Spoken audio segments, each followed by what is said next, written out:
Salut à tous. Je suis de ceux qui pensent qu'il y a un temps pour toutes choses. Et il faut savoir, avec beaucoup de sagesse, discerner entre les signes, lire entre les lignes. Et il y a un adage populaire qui nous dit que un homme averti en vaut deux. Nous allons lire dans le livre d'Apocalypse, le chapitre 11, les versets 18 et 19. Le verset 18 nous dit: les nations se sont irritées et ta colère est venue. Et le temps est venu de juger les morts, de récompenser tes serviteurs les prophètes, les saints et ceux qui craignent ton nom, les petits et les grands, et de détruire ceux qui détruisent la terre.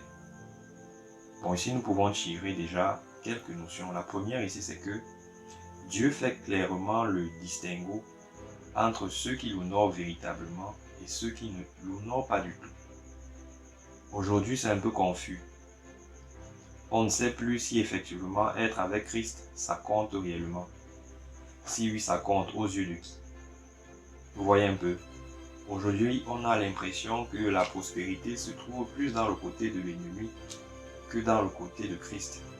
Mais l'Apocalypse est clair. Dieu tient compte. Il nous connaît. Peu importe les souffrances, peu importe les difficultés que nous traversons, la finalité est que chacun sera jugé selon ses œuvres. Selon ses œuvres. Ça, c'est la première chose. Deuxièmement, nous comprenons que ce monde-ci va prendre fin. C'est une réalité, c'est une certitude. Et si nous poussons un peu la réflexion, nous pouvons comprendre que même la grâce de Dieu, à un moment donné, prendra fin. Et nous pouvons clairement appeler ce temps la fin du temps de grâce, tout simplement. La fin du temps de grâce. Comme pour dire que certainement, il est vrai, nous le savons, que Jésus-Christ est mort pour nous. Il a fait ce grand sacrifice afin de réparer l'erreur que l'homme avait fait.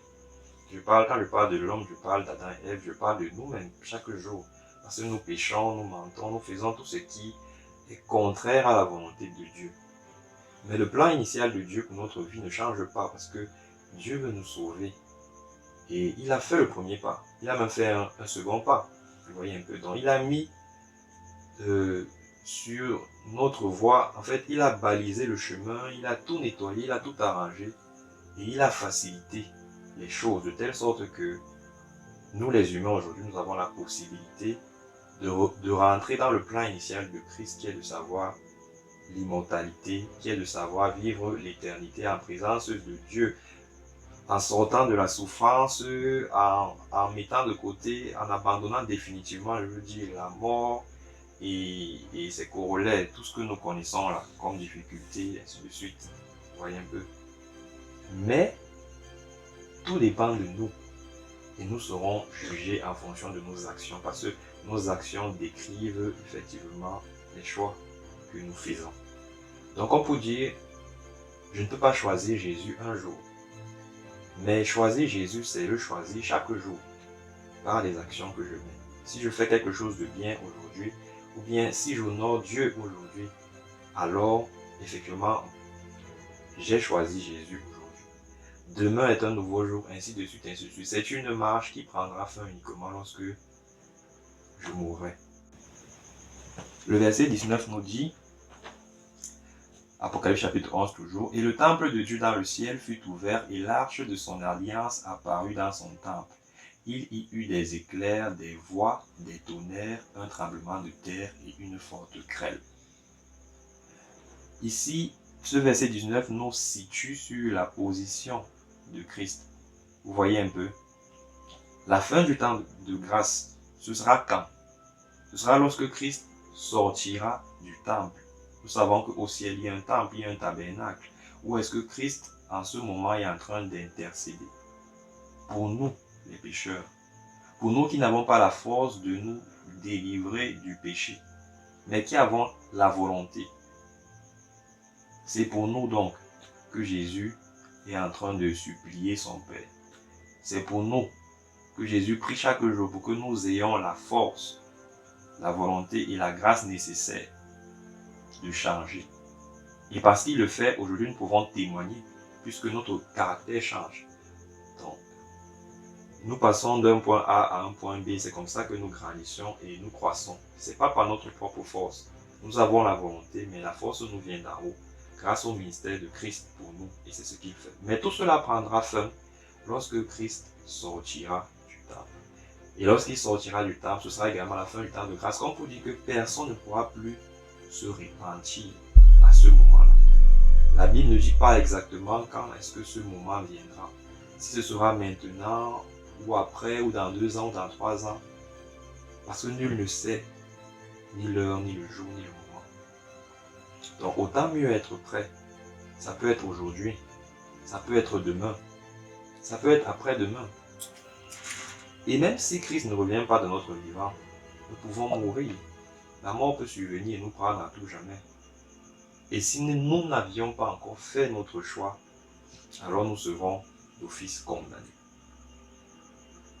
Très important, un homme averti en vaut 2. Que nous le voulions ou pas, c'est la Bible qui le dit. La Bible ne se trompe pas.